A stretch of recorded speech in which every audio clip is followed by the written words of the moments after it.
ಏಕೆ ಸಿಗಲಿಲ್ಲ? ಭಗವಂತನನ್ನು ಎಲ್ಲರೂ ಪೂಜಿಸ್ತಾರೆ, ಆದರೆ ಎಲ್ಲರಿಗೂ ಸಿಗುವುದಿಲ್ಲ. ಎಲ್ಲೋ ಕೆಲವರಿಗೆ ಮಾತ್ರ ಒಲಿಯುವನು.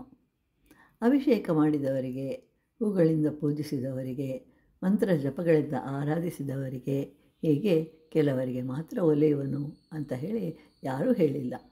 ಯಾಕೆ ಅಂತಂದರೆ, ಗುಡಿಸಿಲಿನಲ್ಲಿ ಹರಿದ ಸೀರೆಯನ್ನುಟ್ಟು ಮುರುಕು ತೊಟ್ಟಿಲಿನಲ್ಲಿ ಮಲಗಿರುವ ಮಗು ಹಾಯಾಗಿ ಆನಂದದಿಂದ ನಗ್ತಾ ಇರುತ್ತೆ.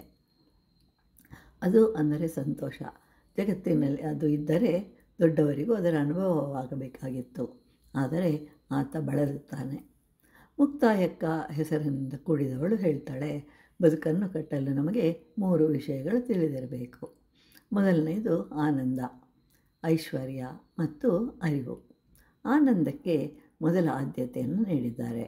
ಯಾಕೆ ಅಂತಂದರೆ ನಮಗೆ ಆನಂದ ಬಹಳ ಮುಖ್ಯ. ಅದೇ ರೀತಿಯಾಗಿ ಐಶ್ವರ್ಯಕ್ಕಿಂತ ಸಂತೋಷ ಮುಖ್ಯ.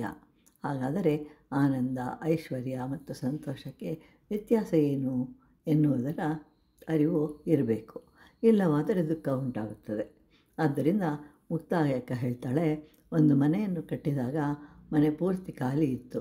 ಅದನ್ನು ನಿವಾರಿಸಲು ಮನೆಯೊಡೆಯ ಅನೇಕ ವಸ್ತುಗಳನ್ನು ಕೊಂಡು ತರ್ತಾನೆ. ಆದರೂ ಖಾಲಿ ಸ್ಥಳಗಳಿದ್ದವು. ಅವುಗಳ ಬದಲಿಗೆ ಒಂದು ದೀಪ ಹಚ್ಚಿದಾಗ ಮನೆಯೆಲ್ಲ ಬೆಳಕಿನಿಂದ ತುಂಬಿತು. ಹಾಗೆ ನಮಗೆ ಜ್ಞಾನ ಎಂಬ ಬೆಳಕಿನಿಂದ ಬದುಕು ತುಂಬುತ್ತದೆ ಅನ್ನುವಂತಹ ಅರಿವು ಬೇಕಾಗತ್ತೆ.